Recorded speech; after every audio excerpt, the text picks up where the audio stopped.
ஒரு சின்ன பதிவு.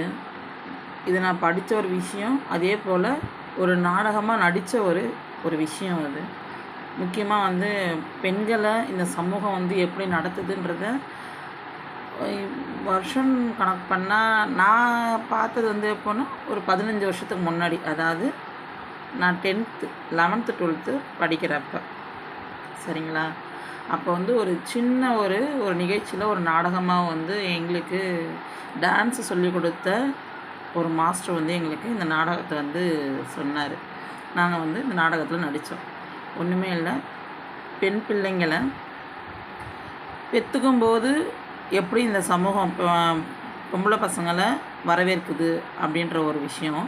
இன்னொன்று, கல்யாணம் பண்ணனா அந்த பொண்ணுக்கு வரதட்சணை கேட்டு எவ்வளோ கொடுமைப்படுத்துகிறாங்கன்ற ஒரு விஷயம்.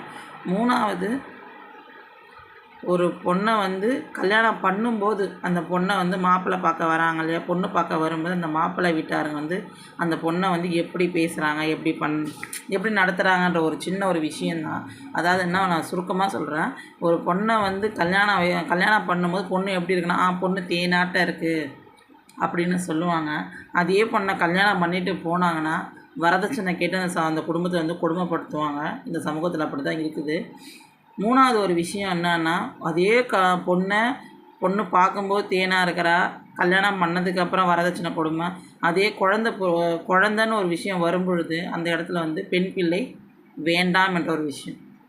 அதாவதுன்னா, உனக்கு கல்யாணம் பண்ணுறதுக்கு பொண்ணு வேணும், உனக்கு வரதட்சணை கொடுக்கறதுக்கு பொண்ணு வேணும், ஆனால் உனக்கு பிறக்கிறது மட்டும் என் பொண்ணாக இருக்கக்கூடாதுன்னு இந்த சமூகத்தில் நினைக்கிறீங்க.